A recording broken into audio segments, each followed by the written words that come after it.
You have Alyssa, Matt, and Eric here today. Woohoo! Woo! The whole family's here. The whole family's here, a reunion, because I haven't been here for a little bit, and you guys have done some really fun episodes without me. Yeah, they've heard one of them. This is going to interrupt that flow, and then the really big one that you missed is after that, unfortunately.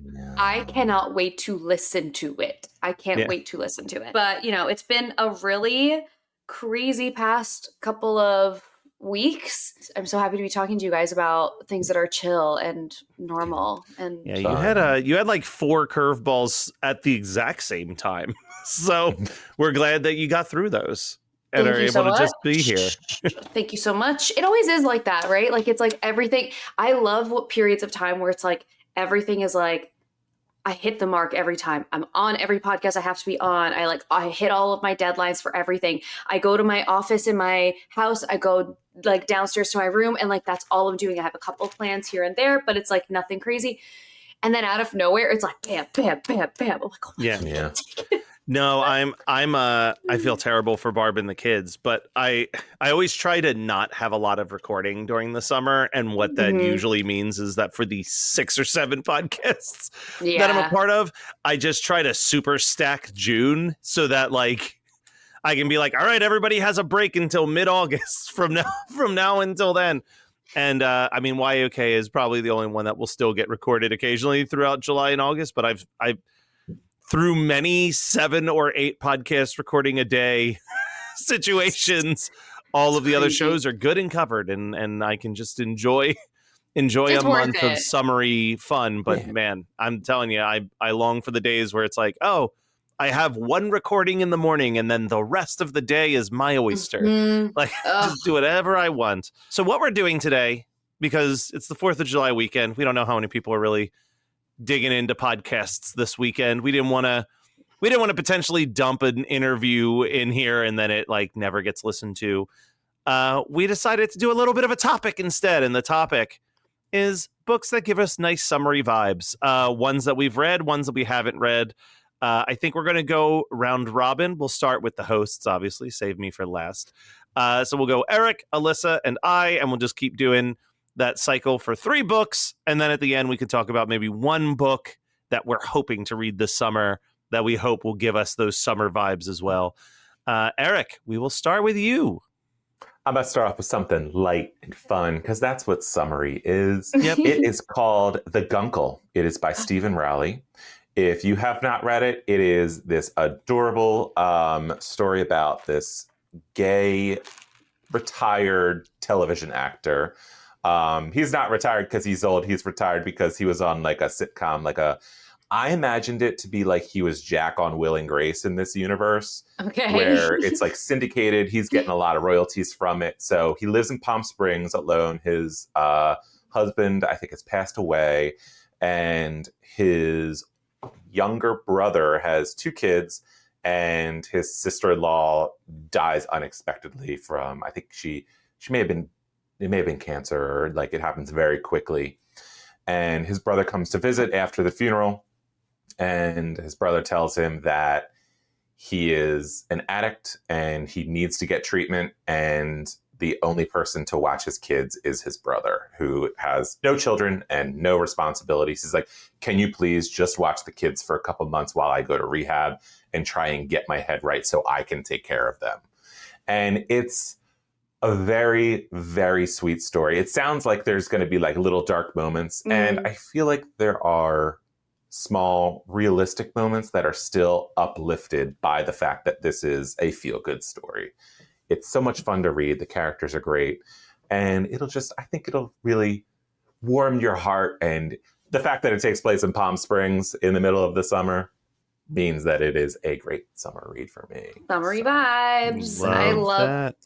I love the term guncle. I think that's really sweet. And there's also a sequel it's called The Guncle Abroad, where they go to like a wedding in Italy, which I have not read that yet. So, maybe that'll be the one that I want to read. That would be nice. Maybe. We'll see. Stay tuned. Okay, my first pick is Last Girl Standing.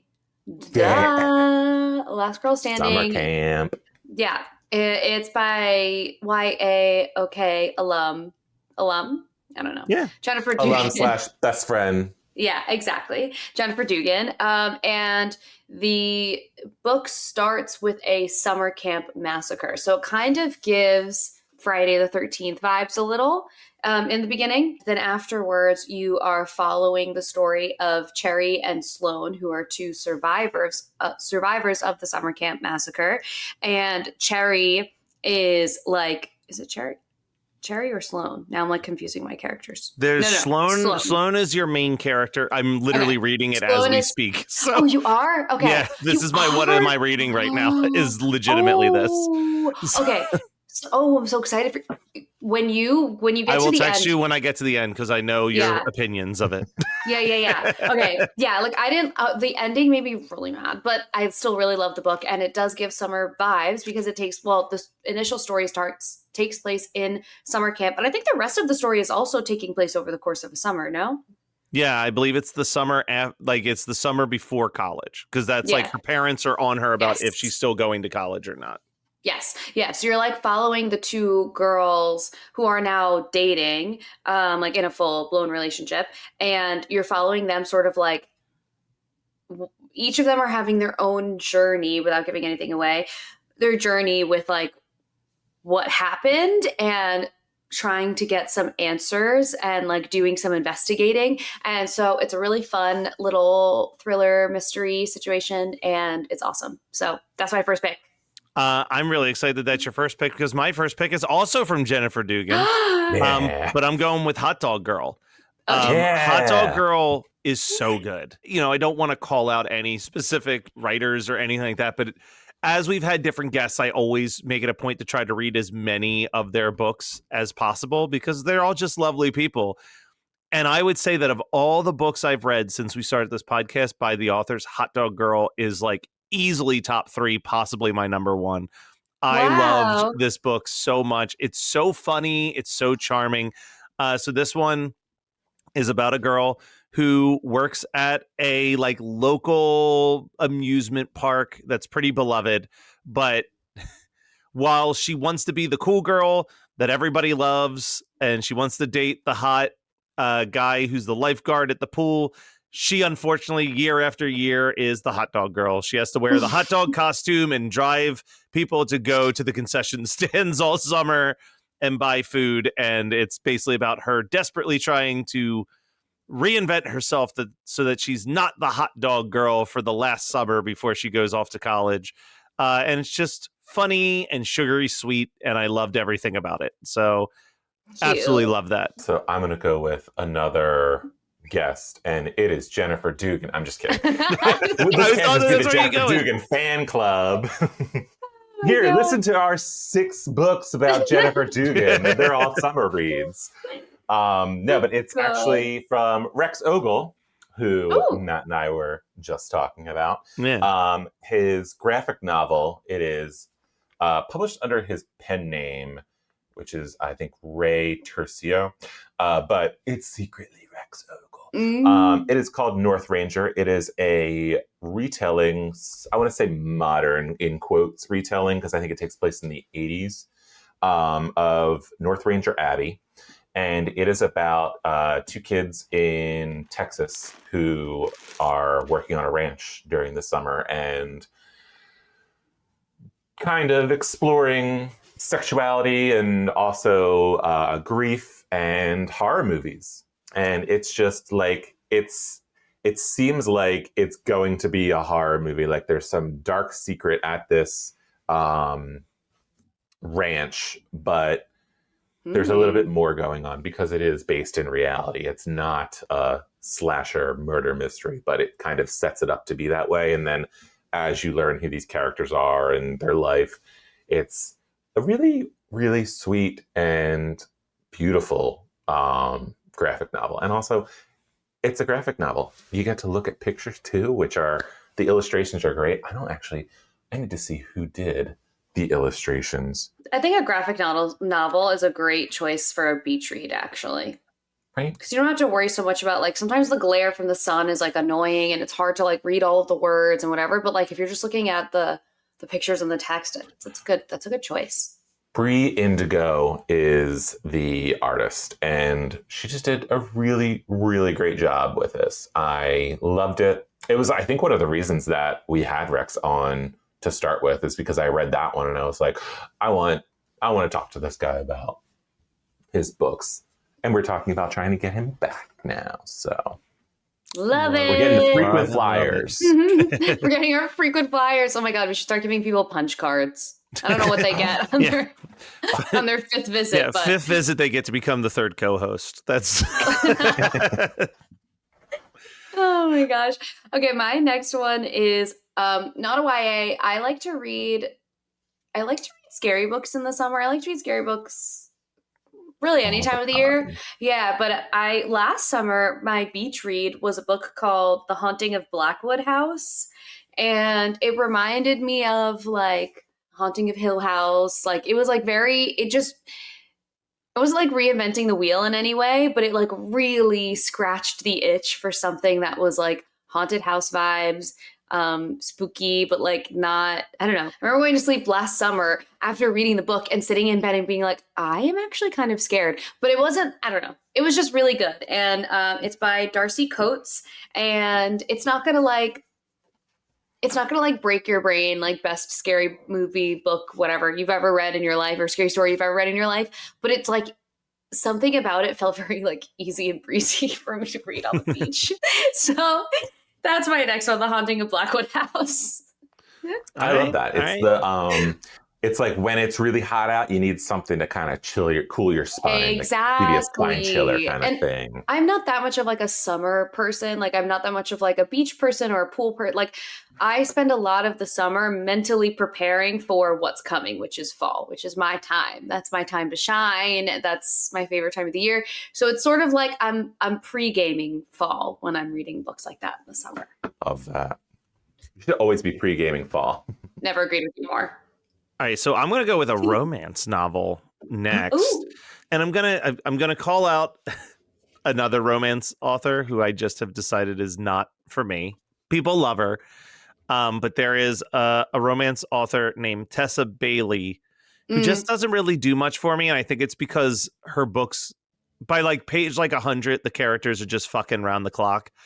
And drag her. And it's like, and that's just not, I don't know. I feel Listen, this sounds like books I want to read. So I know, and that's fine check out too. Tessa Bailey. but I think that like for me, I like a romance novel that has a long build up where you're just like building that anticipation until the romance part kicks in, like almost 200 pages in. And someone who I think is really, really good at that is Alyssa Thompson. Oh. And Alyssa Thompson has written 2 different books that I really liked, but the one I want to talk about is called Love in the Times of Serial Killers. Oh, did you recommend this to me recently? I may have. I think it's on my Kindle. I need to read it. It's on my Kindle. So this one is about a girl whose father passes away, and she has to move back to her small town to help clear out the house. But at the time, she's finishing up college, and she's doing an entire dissertation on why do we love serial killer documentaries and podcasts and all that stuff. So she's got serial killers on the brain, and the first 100 pages are her being confident that her dad's next door neighbor is actually a serial killer and trying to catch him in the act before it starts to kind of build into the romance story of like, oh, I'm just being paranoid, and also this guy's great and I cannot wait to see him naked. And like it is like the vibe of that is great. It's just so summery romance. Like I love this one so much. This was like one of those books that I think I ripped through in like 3 days. Like I was like, I could not put it down because it was funny, it was cute, it was like all of those things that you want out of any book really, but a good romance novel specifically, where it's like, oh, I instantly like these characters. I instantly vibe with like the humor of this and the reference points and all that. So highly, highly recommend Love in the Times of Serial Killers by Alicia Thompson. I think it's Alicia Thompson actually, but here we go. It is mind-blowing. And heartbreaking. How many original scripts are written every year but are never made? So we seek out these scripts and bring them to life with full audio production and professional actors. Check us out at Undiscovered Scripts, Movies made of paper. wherever you get your podcasts. Free. So my last one is, I feel like, I mean, it takes place during the summer. I don't get a lot of like summer vibes from it, but it is like there's a lot going on in this book. It takes place from July 1st to July 5th. Okay. So it's a, July 4th holiday kind of thing. Wow, that's a very short period of time.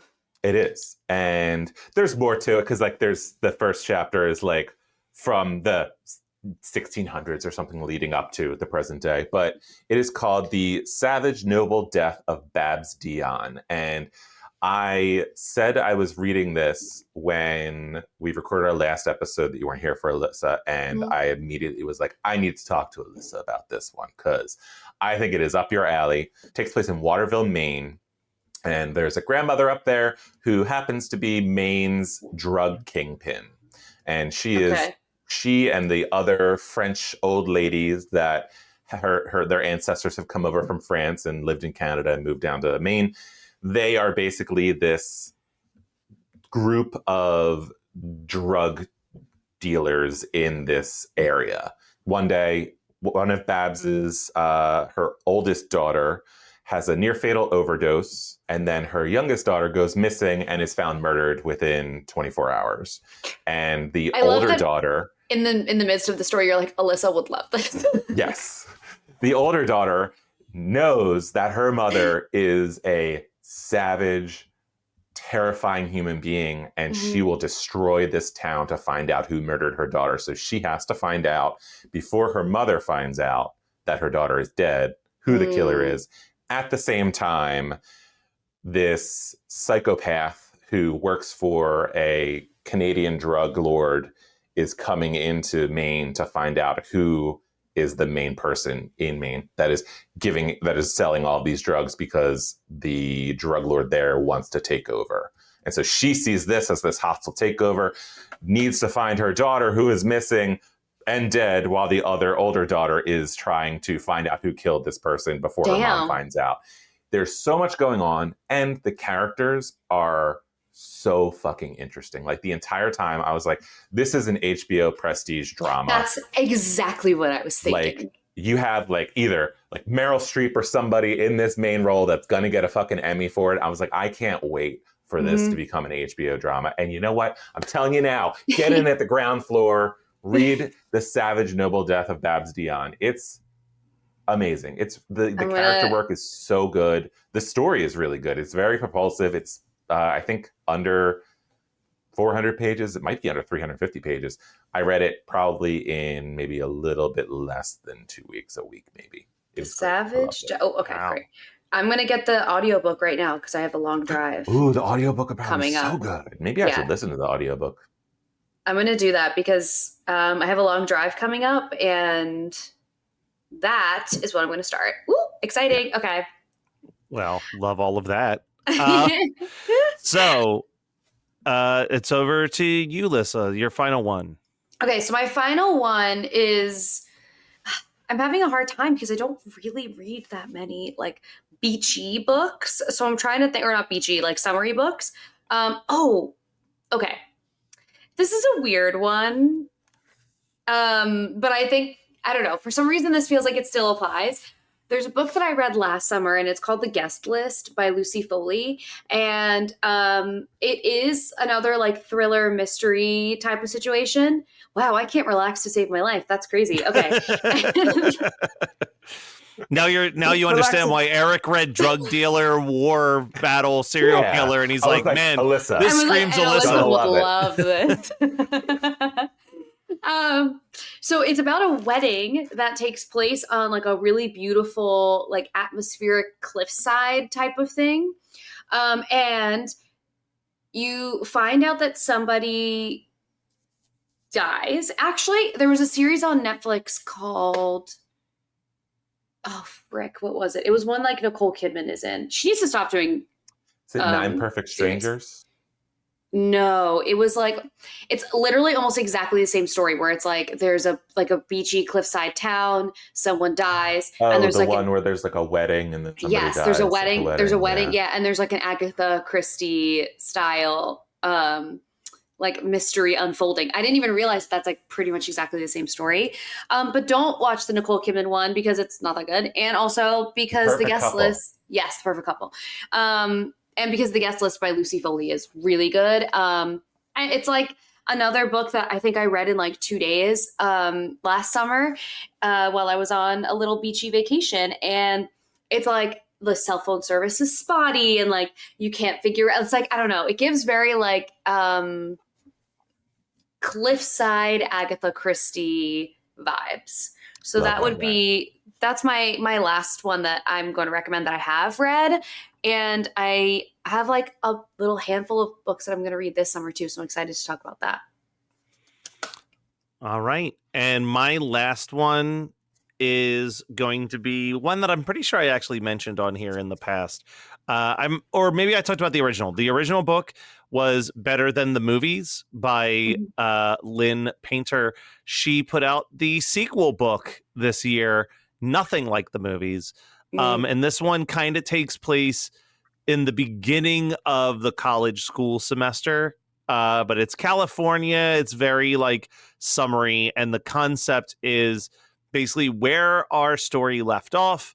Our couple has broken up, but now maybe not due to fate, but some trickery on one end. They are now at the same college.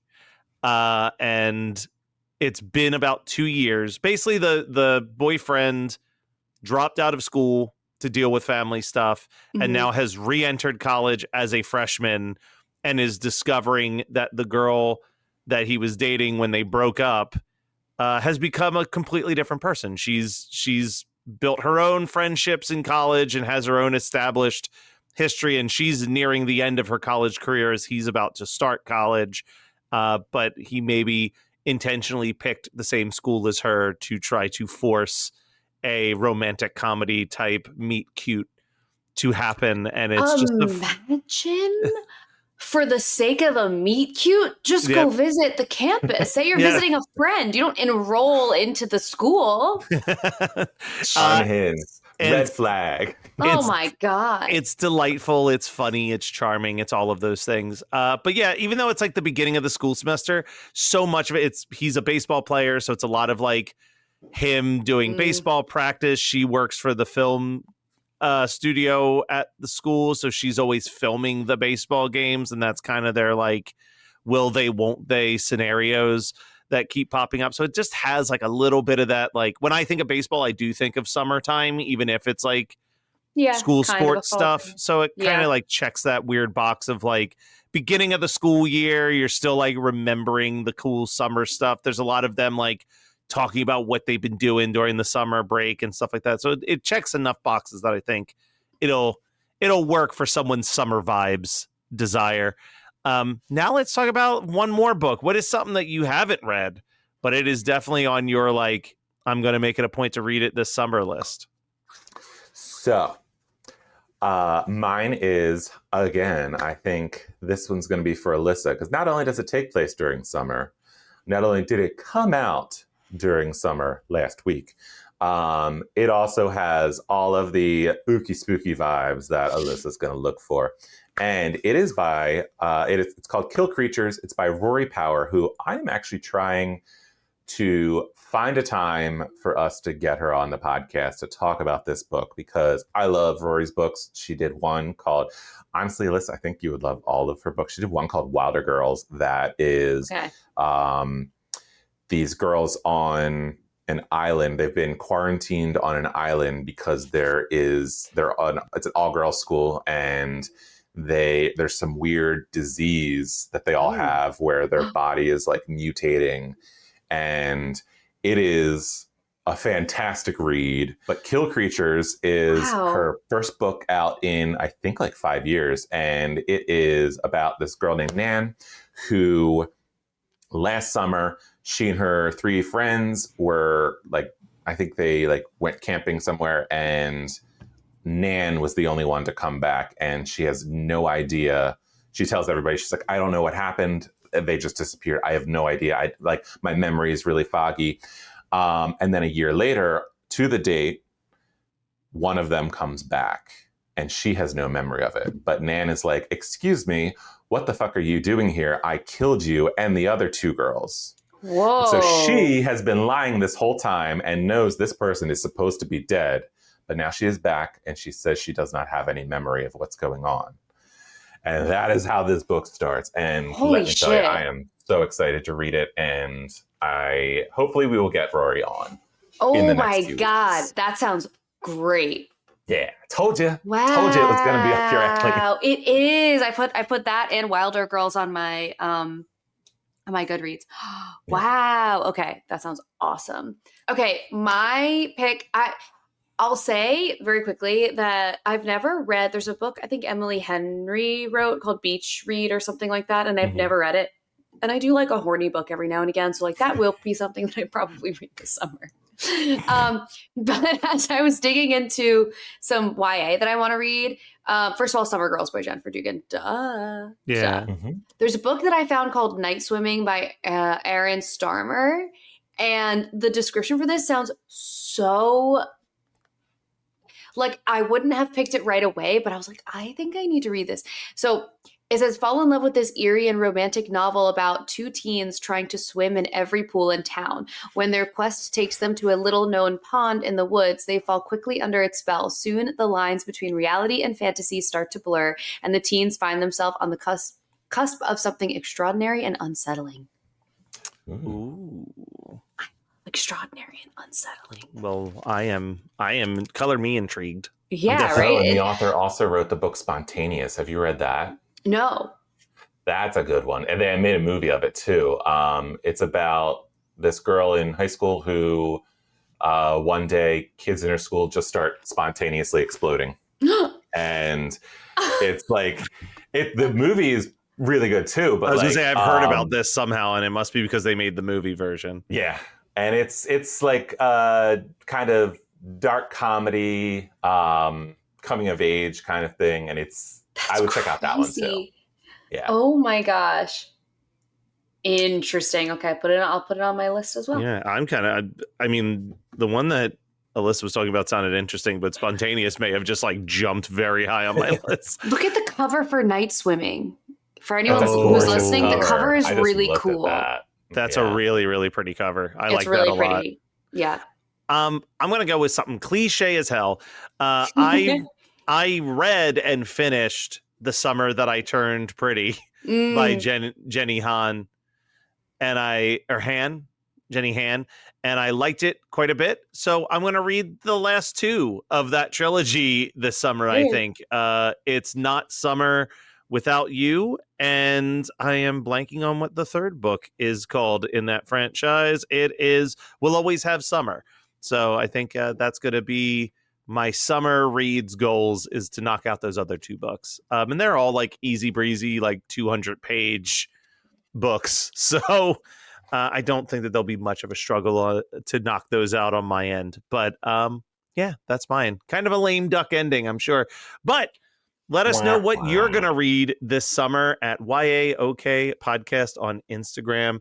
Go to the geekscape.com Dashery store, and maybe we'll have more than just our logo on a coffee mug by then. We'll see. I'm trying to fight with some copyright issues that we apparently bumped into. Insane. I cannot believe that happened. So quickly. But we'll be back in 2 weeks with a very exciting interview that Alyssa, unfortunately, was not able to be. I'll be listening, though, which is, listening as a fan. Yeah, I'll be listening as a fan. First time, long time caller, first time listener. That's literally going to be me that episode. I can't wait to hear it.